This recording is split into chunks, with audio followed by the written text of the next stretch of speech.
All right, what's happening? Good morning, Wrestling Nation, World Wrestling Live. We're here with an absolute stud wrestler in our country. She's amazing. She's wrestling over at McKendree University, where she was the 2020 national champ for college.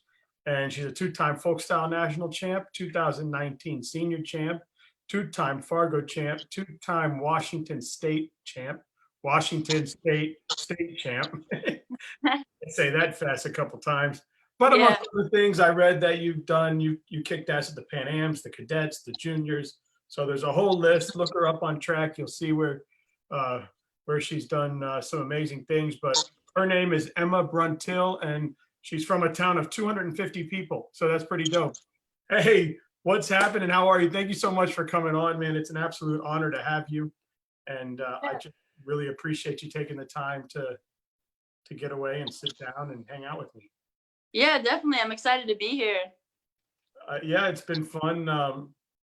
I try to make it I try to make it a point to reach out to a lot of women in wrestling and girls in wrestling because obviously you matter and the sport is growing and you're in 20 sanctioned 27 states now. And as you said, you went from NWWC College, McKendree University, and now the NCAA has stepped in and taken over. So that's a huge step. So um, moving in the right direction. The first thing I'd like to ask is how has your off season been affected by what's going on, and what have you been doing to keep your mind right? And, I mean, everything I've read says that you're real good at mindset, but what have you done to kind of keep yourself just ready and moving forward and prepared? Yeah, well, luckily, I've had pretty good access to training, so I really haven't been off the mat that much. I think initially after quarantine hit, I came back to Washington and I was training with my friend Cameron Guerin down in Yakima, so the other side of the state. So I was down there for about a month, and then after that, I got to set up. Oh, sorry, I think my door slammed, but I set up at home. So I have a mat and everything, and I train with my college teammate, and she also we went to the same club coming up through high school, but Brenda Reyna, so she also goes to McKendree, and we have a few other high school guys that we went to all up through high school in the same club under Andy Cook with. So we all train, and then on the weekends I'm down at Andy's place, learning as much as I can, and now I kind of look at it as like it's the really kind of the time to make the improvements, because when you're getting ready to compete all the time, it's more about like sharpening your skills and not necessarily like adding new ones. So I've really been trying to take all the problems I had during the season, or okay, this is what I got scored on with, and really actually like make some solid improvements there instead of just kind of sharpening the toolbox. So it's been good. I had to have a little surgery, which is no big deal, so I'm already back on the mat from that, but I'm about 3 weeks post-op, so I had to take about a week and a half off. But yeah, just keeping my mind sharp, a lot of visualization, a lot of just trying to learn as much as I can. That's awesome. Well, good for you. What was the? I know I hear from a lot of young ladies that I've had on that are wrestling in college now. And what was the big difference or the big transition from going from high school wrestler to college wrestler? Yeah, for me, I definitely had a different experience because I took a gray shirt and I wrestled at the Olympic Training Center. Unfortunately, I had to have Tommy John surgery that year, so I was definitely out for a lot of it. But I still, I'd been around for my senior year of high school. I left high school a little early, and then, I left that summer right before school started. So I was just used to wrestling with really, really good girls. So I think for me, the transition to college was pretty seamless because when you're at the Olympic Training Center, like everybody works hard, everybody does extra, everybody's doing the right things, and you're around girls like, Sarah Hildebrandt went and won her world silver, and you have Adeline winning world titles. So it's kind of hard not to not to do the right things when you're around people that constantly do that. So I think I feel pretty lucky to have that experience because it really taught me, what it takes to be the best at this sport, and how much I still have to go. But it was pretty seamless. I think the big transition was just the length of the season. In high school in Washington, we're a sanctioned state, but even then our season is only about 3 months long. And then, our college season started in, November. Preseason is like first week of September, and then we don't get done originally we weren't supposed to get done till May, but with Corona, we finished up our season in March. So it's a pretty long season. Oh, that's cool. Now, what would you tell girls? Now, I know what girls have told me that were in this position. You come from a sanctioned state, so you were blessed enough to be already wrestling girls at the youth level. So you've already been prepared and trained for girls. But there's a lot of girls out there that aren't lucky enough to be in a state that was sanctioned at the time, and they had to wrestle boys on teams and boys tournaments, and they really had to transition their wrestling style moving to college. What would you tell girls that are in the same situation to prepare to go from wrestling mostly boys to girls in college? Yeah. Does that The make big sense? thing is, oh, go ahead. Does that make sense what I'm saying? I think. Oh yeah, definitely. I think the big thing there is if you're wrestling mostly boys all the time, you're probably wrestling folk style.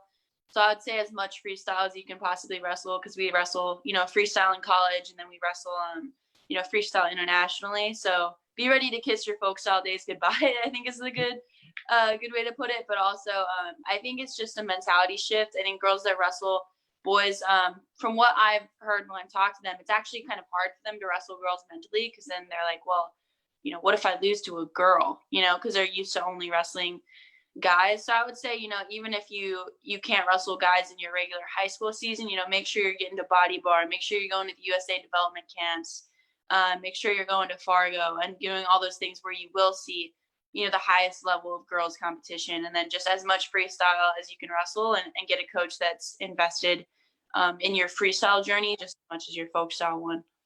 That's awesome. Yeah. And they also said they really had to, with the boys upper body is so much stronger. So they really focused on wrestling legs. And then when you transition to girls, the girls' legs and hips are so much stronger than their upper body. So they had to transition to adjusting to a different style. So yeah, not just folk style to freestyle, but man, definitely. Well, hopefully 52 states will be sanctioned one day, and they won't have to worry about it. I do think that still they should, it's good that girls and guys wrestle, because I just think it keeps everybody equal. But it's nice to have your own tournament and your own team and your own dual match. Yeah. That's awesome. Well, I mean, I guess let's start there. What made you choose McKendree coming out of Washington State? We spoke about it, a small little town up in Acme, and Yeah. now you're over in the big city. And what made you choose McKendree? Why there? So my college recruiting experience is probably the least normal thing like ever. So I was at the OTC. I just gotten back from a camp. We went to Poland, and so we had a tournament in camp. And then, me and my friend went to Italy afterwards for a couple of days, and then I came back, and in Poland I was kind of dealing with my elbow problem still. So I had Tommy John surgery in November of 2018. That surgery is normally about a year till your elbow feels like normal. And for me, it took about, I would say, a year and a half before it really felt like kind of like the other one. And so it was definitely a long journey for that, but I was still dealing with a lot of problems. I actually re-injured it in Poland. And then, we had a senior national team camp when we got back, and then I really kind of did a number on it. So I actually had to take a 6-week break, and they thought I retore it, which would have been pretty unfortunate. But luckily, it was just kind of a small tweak, and I just had to take some time off. But my friends, the Bruntil, they wrestled for University of Illinois. I was actually already over there just hanging out with them. And then they're pretty close with Sam, and they wrestled at McKendree, kind of all coming up through high school, popped into the college practices. And they were like, hey, like, we're going to go to, an open mat, let's go. And I'd already been planning to talk to Sam, because I was looking kind of for my next step. I knew I needed to get a college education. And I think just from my experience overseas, after not competing for so long, I was like, I need to compete more. And the OTC is super great, but it's kind of meant for people who have already had that college experience and only need to compete a couple times, a year, like, maybe once a month. And for me, I knew that I do better when I'm just competing all the time. So I talked to Sam basically once I got to the open mat. He didn't even know I was going to be there. And I just kind of figured he would be there. I didn't really look into it more than that. And he was like, what's it going to take to get you to come here? And so we just kind of looked at it, like figured out all the logistics. And then I came to school actually a week late. So I didn't even get to choose my classes because at that point it was too late to register. So it was super unorthodox, but I feel really glad. And then the season just kind of took off from there. My elbow was a lot better. I was still dealing with some injury problems, but those kind of continued to get better as the year went on. Awesome. And did you already get that like traditional USA flag tattoo on the back of your shoulder? No. Not yet, no. No, not yet. Not yet. Oh, yeah, it seems like that's the thing to do, right? Which is cool. Yeah, the USA one. It's a big. Yeah, and I'm sure one day it'll happen for you. Oh yeah. So let's talk about how you got into wrestling. That's a pretty cool story. I mean, you were a horse barrel racer, and you were a good one too. You were kicking ass. You were winning tournaments. I read you won some national tournament and state tournament, and just being cool being up on a horse. And what made you decide, well, you know what? I'm done dealing with horses. I want to go fight. Yeah, so I rode horses starting when I was about 4. So it was kind of the first thing I knew. And I think a lot of stuff translated from riding horses that you wouldn't really realize. Like when you're riding horses, we would have lessons each week, which are similar to kind of a practice. And it's literally kind of someone telling you everything you need to fix for about an hour and a half. So I was used to like being coached, and I was really competitive, but all of that was just funneled into horses, right? And then basically I found wrestling. My friend Nicole, I played volleyball with her. She had an open mat after school, and my mom had to stay late at work or something. Like it was going to be a little bit, so she was like, "Oh, why don't you come?" Didn't really think anything of it, and then I went. And after one practice, I knew I was like, I want to do this. And like me being really competitive, I was like, well, if I'm going to do it, I might as well be good. So I started like training, really just getting in really good shape. I mean, I was always like pretty active because of horses, but really just getting in super good shape that summer. And then I started competing fall of my freshman year. But like my parents never wrestled. No one in my family really wrestled at all. They didn't really understand it to begin with. They weren't like not about me wrestling, but they were like, come on, like you don't want to wrestle, like do something else. And they don't like cheerleading, so I was just like, hey, it's either wrestling or cheerleading, knowing that they would obviously say wrestling. And I got my way in the end. But yeah, I think what made me really make the transition, I still competed on horses after my freshman season. That summer was my last competitive season. But with horses, it's hard because a lot of things you're not in control of. Like for me, my horses were really great, and I won 6 state titles on them, so they were good horses. But horses is a money game. People can go and buy an $100,000 horse and send their horses to training, every week and kind of have the work done for them rather than having to do the work. And for me, I'd always had to train, my own horses. I had to pattern them all since I was a little kid. So it was hard seeing that, you did all this work and then someone would come along and kind of buy the results. So then I saw, when I got into wrestling, I was like, man, that's all you, like you put in the work and you get the results, and you're not depending on a horse and you're not depending on, money. So for me, that's kind of when it solidified, and I knew that I wanted to start wrestling full time and kind of quit riding horses. I still do for fun sometimes when I'm home. But yeah, that's when I knew that, my future kind of lied more in wrestling. Oh yeah. And I'm sure, I mean, you can ride horses for the rest of your life, I'm sure. Yeah, you can do it for a long time. 2 things I'd ask. First of all, usually horseback riders, male, female, whatever, the lower body strength is really strong. So that had to help you from that aspect. And then being so dominant on your horse and already have that championship mentality, did that help you transition? And then you excelled quite quickly. Do you add a lot of that? Do you add a lot of what you brought with you already mentally from horseback to being able to focus and just become so great so quick?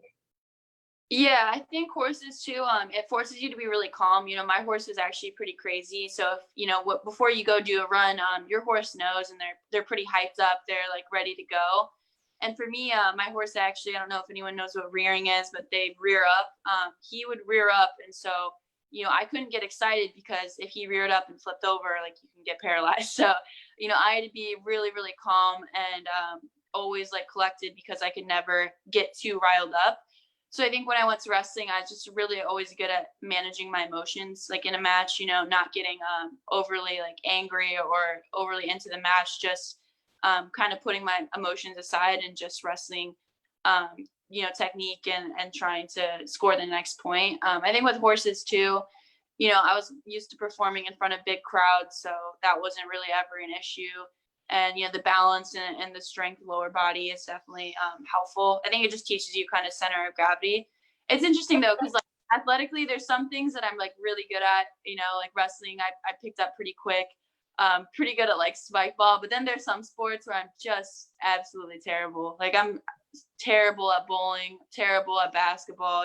So it's like some things I'm like pretty athletic at, and then other things you're like, man, I can't believe you can actually wrestle this good, but you're terrible at like this other sport. Well, you can see a lot of times why all these kids are wrestling, because when they're playing like catch in the gym or at the club, or they're playing throw the football or something, you can see they're in the right spot. Their throwing skills are skills are very bad. But yeah, spike ball's been fun. My kids actually found this thing called spike buoy, and you can order it off Amazon.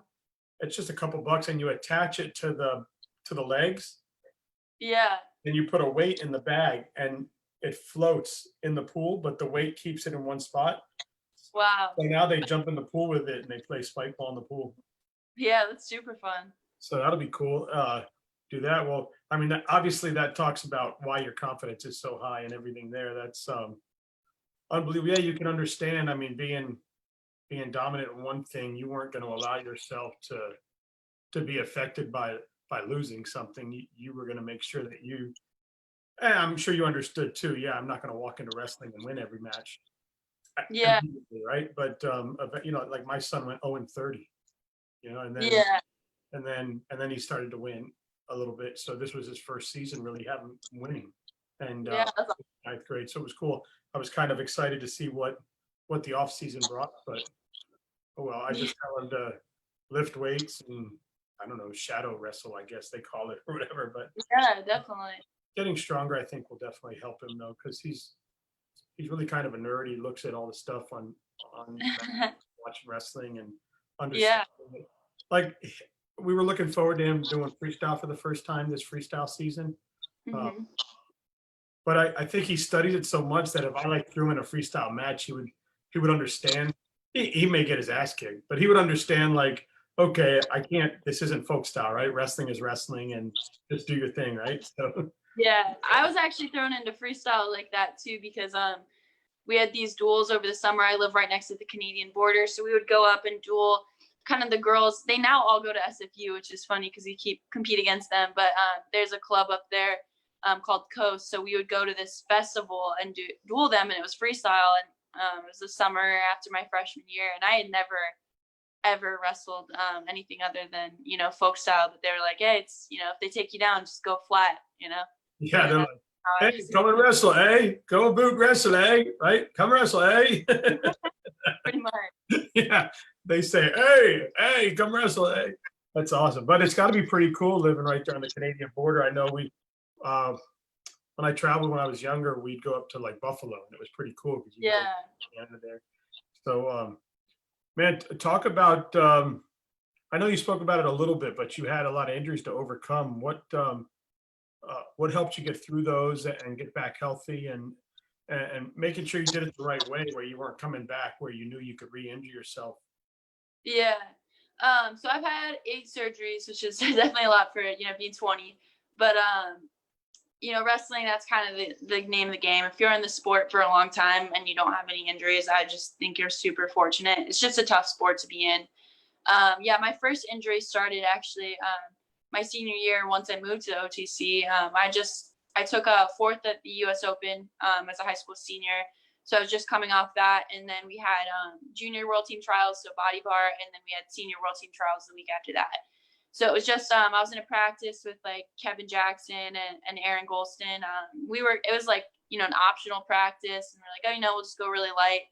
And at the end, I was sparring with this high school guy, and we were in a high crotch position, and he started to crotch lift me, so I went far ankle, but my hand was posted on the mat, and then I got taken over my elbow, and it was just, I knew right away. I couldn't even move my arm.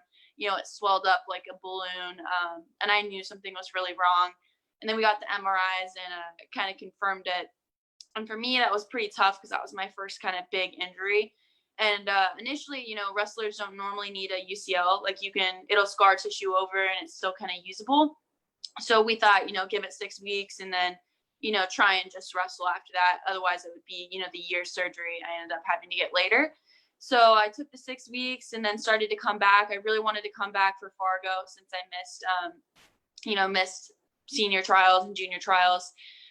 So I came back for Fargo, and I'd actually had another foot surgery in between there. So I was like 3 weeks post-op for my foot surgery at Fargo and like 6 weeks post-UCL tear. So I was training for Fargo. When I started training, I was training with like stitches in my foot still, and I was, definitely not the best spot. But I just really, really was hungry to compete. And so Fargo, it was hard. My arm was really taped up. I really couldn't use my right arm that much, and I had to switch up my style kind of a lot. I couldn't defend an underhook at all. So I actually wrestled my now teammate Alara Boyd in the semis, and I gave up 4 points off of push-outs because she underhooks a lot, and I couldn't defend an underhook because of my elbow. So that was pretty tough. And then ended up, I think, getting a tech in the finals. And then so I won my second Fargo title there, which was definitely a lot better than the first, I would say, because, just everything I had to go through. I had like a respiratory infection that week. That's when, like, for some reason, my allergies, I have a lot of allergies now, but first started cropping up, and I had, all these allergy problems. And so it was just a lot of adversity to go through. And especially at kind of a young age there, I was still like 18. So that's kind of when it started. And then I ended up having to get the surgery because my diagnosis was actually wrong, and I tore my UCL off the bone. So there was no chance it was going to scar over. And at that time, I could only lift maybe 10, 15 pounds, in like a row. And for reference, now I row about 65 pounds. So it was just not really usable. So I got the surgery, ended up needing another knee surgery after that, and a couple other foot surgeries. And it was hard. I mean, it was definitely difficult because, you go from being on the mat every day, and, my identity was so tied up in wrestling to, okay, you can't wrestle for 6 months, So I actually, I traveled a lot, I went to Mexico, I went to Indonesia and China by myself. I just needed a lot of reflection. Rode some horses. Yeah. I was only home once, but we did ride horses. So when I came back, and, just took some time really away from wrestling to figure out, who am I, without the sport? Because I think for so long I, put all my eggs in one basket that was wrestling. And, when that got taken away, I was like, man, I don't even know who Emma is. So I had to figure that out, and then just learning how to deal with kind of injuries and how to be smart, because when you're 18, you're pretty much invincible. You can train however you want. You don't have to focus on recovery that much, and you'll probably be okay. And for me, I couldn't do that anymore. And even now, like, I have to be really smart about the way I train. I have to be really careful not to overdo it, because I'll be hurting the next day. And I just know myself and my body a lot better now. But I think a big key component of that too was, through that whole time, just doing, everything I was cleared to do. So, if I was cleared to walk, I would walk. If I was cleared to run, I would run. But it was definitely difficult when you're in a sling, 2 weeks post-op, and you're like, man, how am I going to be a world champ when I can't even like take a shower by myself? It's a hard time mentally, but I think I was a lot stronger for overcoming that. Yeah. Awesome. Well said. That's really cool. So, first of all, a few names that I read that were important to you in your life. Talk about them. Andrew Cook and Jordan Bartleson. Yeah, so Andy, I found Andy the summer after my freshman year. It was my freshman year. Brenda actually wrestled, Brenda Reyna, who goes to McKendree. She wrestled for high school about 30 minutes away from me, and I knew that Brenda and these other girls had these bandit shirts on, and that all the girls that wore those shirts were really good. So after, the season, kind of that summer, I emailed Andy, and I was like, hey, like, I got sixth at state this year, my freshman year, but I want to be a state champ. Like, I have these goals. Like, do you think you can help me? And he was like, yeah, like I'll be back from Fargo this date, come train. And then the first practice I was wrestling a couple of guys, I think it was like group of 3 takedown stays in. And he came over and he just sat there like this and just watched for a little bit. And then after the practice, he was like, hey, you have a lot of potential and like you could be really, really good at this sport. And he told me at the time, he's like, I think you can be a world champ someday, which was pretty cool. And then Andy's always had, a ton of confidence in me. So that's kind of when it started. I started going to Bandit, training with Brenda, training with all them. And actually that club was insane. We had 2 guys make Greco world teams. Brenda's made 2 world teams. I've won college nationals and other stuff. And so we've had a lot of hammers come out of that club. And Andy is a big part of it. He was the first person that kind of told me to reach bigger, than just wanting to be a Washington State champ. He put that dream in me of like, okay, you can do this thing for real and you can be really, really good at it. And actually my favorite, I think, story of Andy was my first year at Folkstyle Nationals, which besides, Fargo, Body Bar, and Folkstyle Nationals are kind of the 3, legit nationals for high school girls. So Folkstyle Nationals was my first national tournament. I think I got the 8th seed on a coin flip. So I barely got seeded, and only because I had won Washington State that year. And Andy, in the seeding meeting, I had to go, 8th seed gets the number 1 in the quarters, who had won the tournament, I think, like 2 times before that. And he was like, you don't want that girl. You don't want my girl on your number 1 seed side because she's going to take her out in the quarters, like she's going to upset everyone. And no one knew me. Like, I wasn't even a name or I wasn't anything. And all the coaches were like, yeah, okay, dude, like whatever. And so, I make it to the quarters and I'm in this match with the number 1 seed and like a barn burner. And then I take her down in overtime and then I end up going on to win. That was my first like national tournament. And that was about a little less than a year after I started working with Andy. So he just always had, a lot of confidence in me. And even now, like I'm still training with him and he's still a big part of my wrestling and his input. It always matters a lot to me. So super grateful for him. And then Bartleson, she was actually an opponent of mine. So she won 4 Washington State titles. I think it was just kind of a turning point in my like high school career because I realized like, oh man, like I can actually be good at this thing.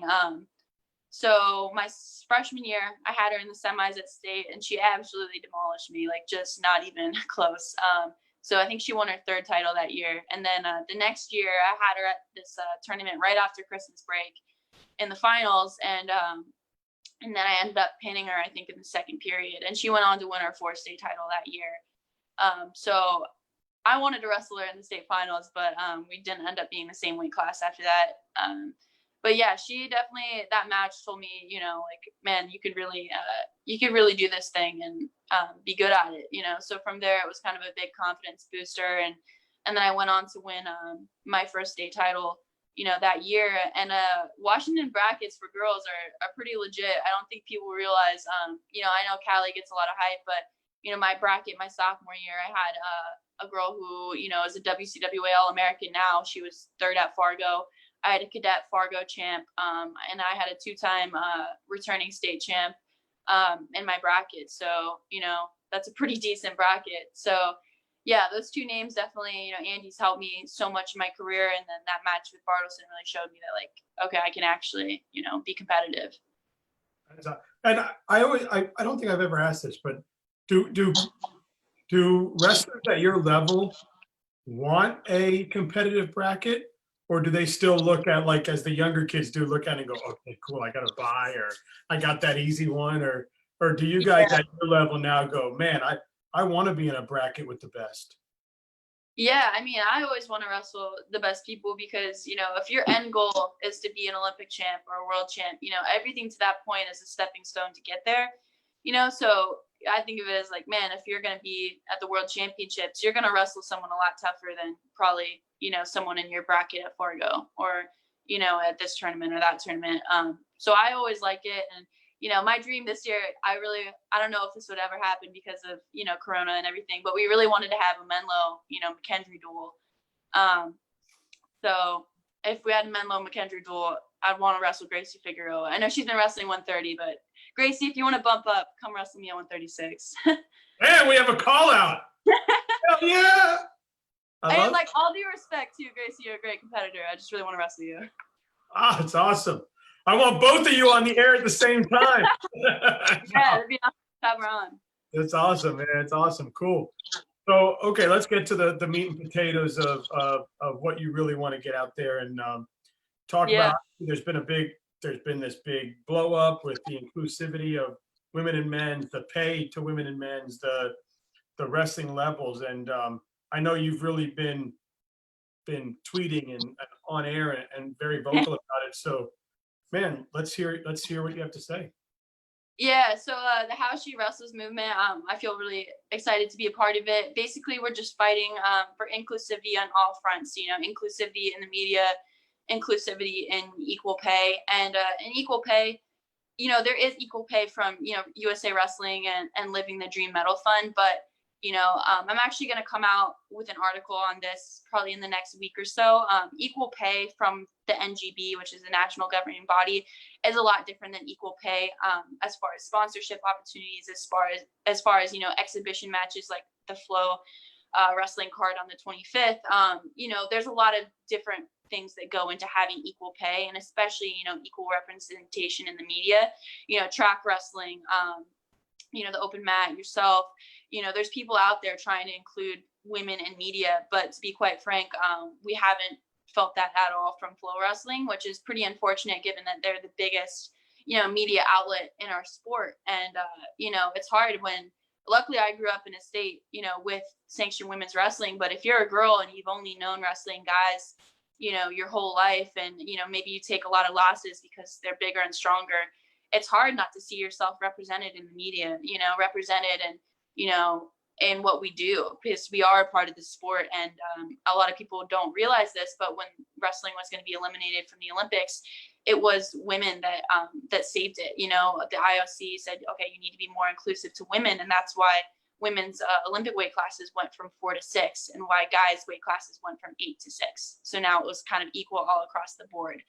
But yeah, the How She Wrestles movement, you know, we're trying to get equal pay. I think, quite frankly, it's wrong if you're offering a male world champ, you know, 50 grand to wrestle in an exhibition card, and you're offering someone with similar credentials that's a woman only $1,000. Like, to me, that's not acceptable, and it's not okay. And going forward, that's something, you know, if we want to make the sport, we always say it's for anyone and everyone, right? Like, anybody can wrestle. Then we have to be inclusive of that in our actions, right? Not only in our actions and in the media representation we get, but in the kind of pay you're offering athletes, you know. So I think it's a big part of it, just fighting for equal pay, fighting for that representation, so we can continue to grow not just women's wrestling, but it's going to grow wrestling as a whole. You know, men's numbers have been dropping, you know, over the years, and women's were the fastest growing sport in America. So anyone that says that we're not helping the sport, I think it's extremely misguided. Awesome. And hey, keep kicking ass, girl. I mean, keep bringing. Thank you. And how do we get them on this show, the house that she built, or whatever you call it? The How She Wrestled. How She Wrestled. How can we get How She Wrestled? Yeah, so a good person to go to that, I mean, Adeline Gray, Julia Salata. I know Julia would love to be on here. Another big person is Victoria Francis, world team member, you know, the last 2 years. They're kind of, you know, a big part of that movement. Alexis Porter is also in there. Alex Gaudet. I'm sure any of them would love to come on and talk about it. The biggest, I think, proponent of women's wrestling is Sally Roberts from Wrestle Like a Girl. She's always advocating for women's wrestling, has put, you know, her own funds, and Wrestle Like a Girl has helped, you know, with the sanctioning efforts and so much more. They do a lot for women's wrestling. So I would say Sally Roberts for sure. You know, Julia Salata, Adeline Gray, Victoria Francis, any of those ladies, I'm sure would love to come on. Yeah, I'd love to. Maybe we can have all of you on at the same time and just have a put it together. I'm down. Yeah, for sure. You got my link, and even if there's not a time slot available, just reach out to me. I'll put you in wherever, and let's do it. We'll do like a big voice, and I like it. Awesome. Yeah. Please. I'm with it. Yeah, I'll because set it that's what my purpose is. I don't care about the accolades that Ward Wrestling will get. I really want to put you out there. So Yeah, thank you. let's do it. Let's do it. All right, I got my 10 questions. You ready? Yep, I'm ready. All right, Acme or Lebanon? I gotta go Acme because I've lived here for so long. Awesome. All right, the arena or the mat? The mat. All right. Rainier cherries or Washington apples? Rainier cherries. All right. A Western hat and boots or a singlet? Singlet. For sure. Pacific Godic or salmon? Salmon. Definitely. A flying change or stance in motion? Stance in motion.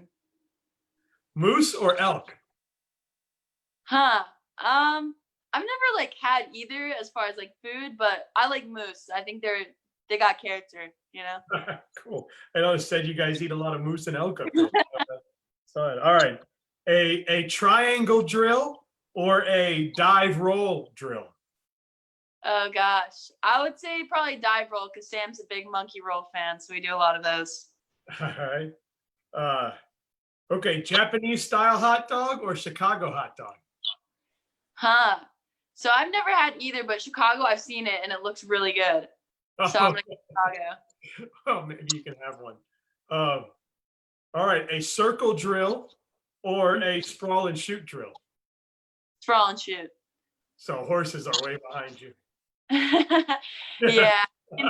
I love them, but yeah, definitely wrestling is where it's at. I was trying to see like the different drills that horses do for barrel rolling, so I was trying to put them there. Yeah. Wrestling. I don't know, something fun. Right? Yeah, fun memories. Yeah, so that was cool. That was awesome. Again, I'm so honored to have you on. Come on anytime. Bring all the girls with you. Let's do it. Let's set it up. Yeah. She wrestles. I'm down. If you don't have where did I reach out to you on Facebook, right? Yep. All right, I'll send you my cell number so we can keep in touch, and then a link to my Linktree. Where on Linktree you can see like different stuff, and then usually at the end of the week I move all the videos from the week. I mean, they all stay on Facebook, but I'll add them to YouTube and Spotify and Apple iTunes and stuff like that. So when I do that, I'll send all the links to you and stuff. And feel free to share. Feel free to jump on to Ward Wrestling Live and share. I also have a little group that I started, Ward Wrestling Live Exchange. Feel free to go in there and shout out all your stuff, you know. Yeah. And do your thing. And just thank you so much for just, you know, keep kicking life's ass and keep getting out there and Thank you. doing your thing. And I really appreciate you coming on. And I don't know, I can't thank you enough. So yeah, thanks for having me. It's been awesome. yeah, cool. And get back to relaxing before you go back to college. Yeah, for sure. All right, you take care. Thank you so much. Yeah, you too.